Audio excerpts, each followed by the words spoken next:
It ended in a hail of bullets, but the gunfire tells a bigger story.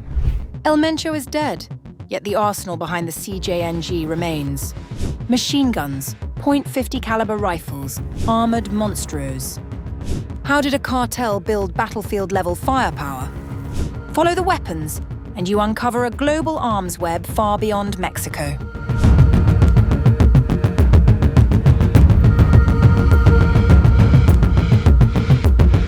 It ended in a hail of bullets.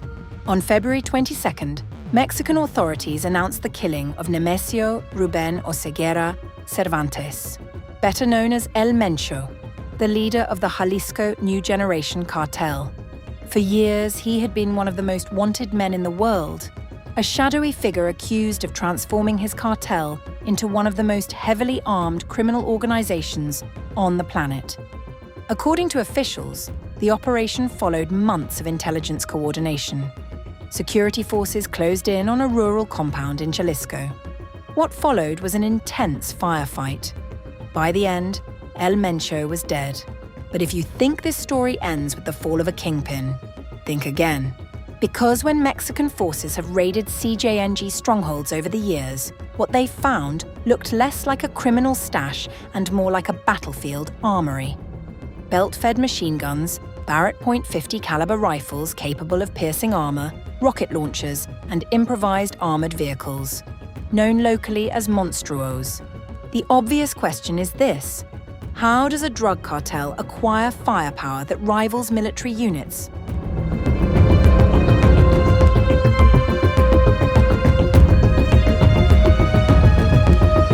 You might assume such weapons arrive through secret foreign arms deals. In reality, many begin far more mundanely.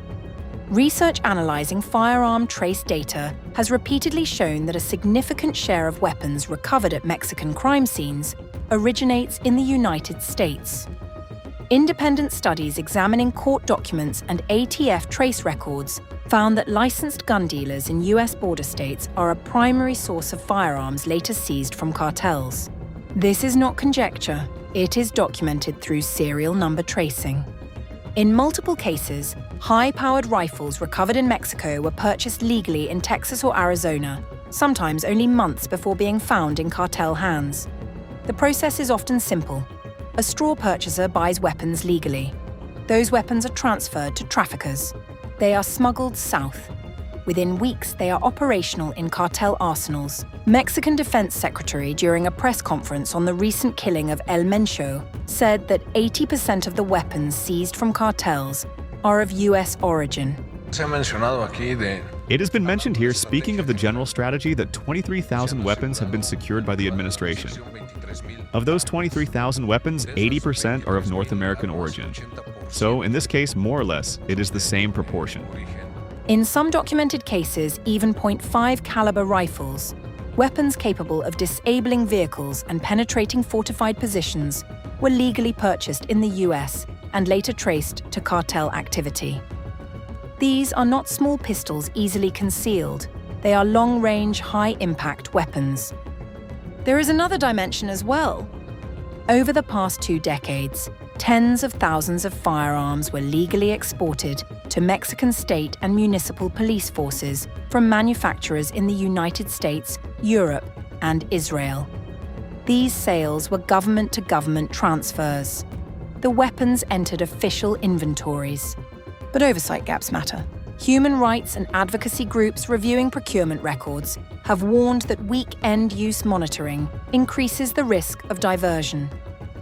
In Mexico, where corruption within local police forces has been documented for years, diversion is not theoretical.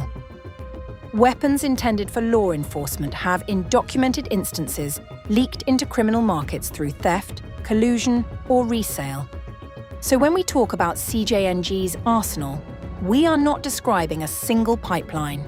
We are describing a system where legal civilian sales in the US feeds smuggling networks. A system where official exports to security forces can be diverted. A system where supply chains are porous.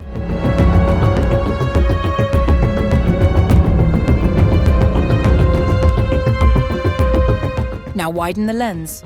The global arms market is complex. Firearms are manufactured in one country, exported to another, resold, transferred, and sometimes lost from official inventories. Tracking them requires paperwork, serial numbers, and cooperation across jurisdictions. Reports over the years have documented that European and Israeli manufacturers supplied substantial quantities of firearms to Mexican security institutions between 2006 and 2018. These were legal sales, often approved under export regulations in those countries. The issue is not legality at the point of export. The issue is what happens after delivery. Researchers examining export data and Mexican procurement records found that hundreds of thousands of small arms entered Mexico's security forces during that period. Advocacy groups have argued that weak post-shipment monitoring increases the risk that some of those weapons may eventually circulate beyond official control.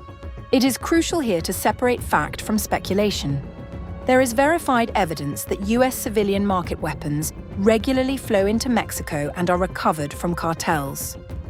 There is documented evidence that foreign manufactured weapons have been sold to Mexican security forces and that diversion risks exist in environments with corruption challenges. The broader truth, however, remains uncomfortable. Small arms are notoriously difficult to control once they enter global circulation. Diversion can occur years after initial export. Weapons can pass through multiple hands before surfacing in a crime scene thousands of miles away. Imagine the journey. A rifle manufactured in one country, exported legally to another, stored in an armory, diverted, sold, smuggled, fired in a cartel ambush. Mencho capitalized on that ecosystem. Under his leadership, CJNG recruited former soldiers, adopted military tactics, and invested heavily in weapons that enhanced both lethality and intimidation. The image of convoy columns of armored trucks rolling through rural towns was not accidental. It was strategic theater backed by real firepower. Now that he is gone, the structural conditions remain. Mexico continues to record tens of thousands of homicides annually. Organized crime remains deeply entrenched. The United States continues to debate gun regulation and corporate liability. Exporting nations continue to wrestle with how to balance defense sales and human rights concerns.